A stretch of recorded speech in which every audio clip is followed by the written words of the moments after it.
Are you still a beginner at the gym? If you're not sure, well then here are 5 signs that can help you figure it out.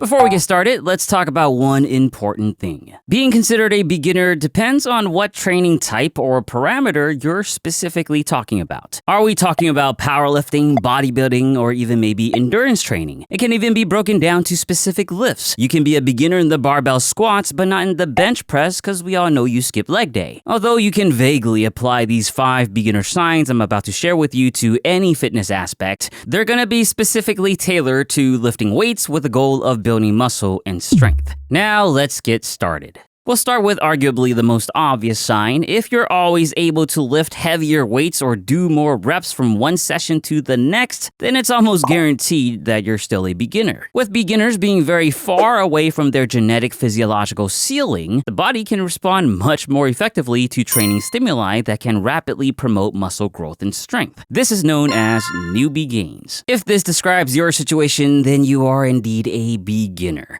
But don't worry, eventually you too will get to experience the amazing gradual mental beatdown and despair of weeks or even months of failed PR attempts many non-beginners know all too well. A second sign that you're a beginner is if you can make gains with little to no change to your diet. Of course, this will depend on your current diet, but if you're eating quite poorly, like getting very little protein, yet you're still making gains, then you're very likely a beginner. Again, this is a key benefit of newbie gains. Eventually, pizza and boba milk tea won't be enough and you're gonna have to start dialing in your nutrition. A third sign that you're a beginner also has to do with nutrition, but specifically making gains even when you're cutting weight. If you ask any seasoned gym goer, they'll tell you that the worst thing you can do for your gains is to eat in a calorie deficit. Well, unless you are a beginner. Again, with so much room for growth, research shows that the body is able to adapt and grow in at least some capacity even in deficit situations. That means that the number on the barbell can go up even when the number on the scale goes down. Now, non-beginners might still see growth too, but it becomes increasingly rarer the more advanced they are.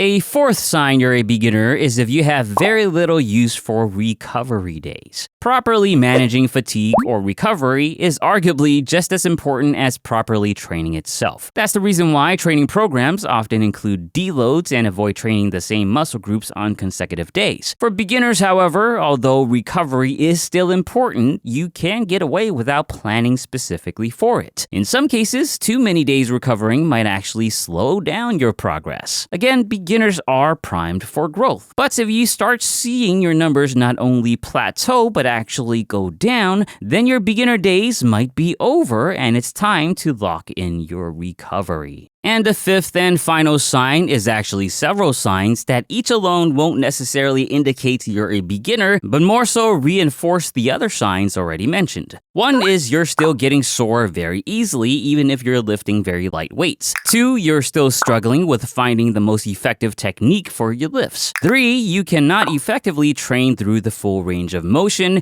And 4, you cannot properly estimate measurements like RPE or RIR, which means you don't fully know what full effort means, which means you should train more often to failure. And there you have it. I feel pretty confident in saying that you're still a beginner if you are experiencing any of these signs, especially any of the first 3. Truth be told, in my humble opinion, I honestly don't think any of this whole beginner, not beginner thing really matters all that much. The thing is, none of this should really dictate how you train. Instead, it's mostly based on your personal rate of progression, which varies from person to person. Also, you should still improve your nutrition as much as you can, even if you're making some gains without it. If you really want to make serious gains, then you should also aim for a calorie surplus or at least maintenance. And you absolutely should make sure you recover enough from your training. What I'm saying is that your training label is honestly quite arbitrary with almost no real impact other than making you feel like you leveled up somehow. But if that's what it takes for you to keep pushing yourself, then by all means, label away.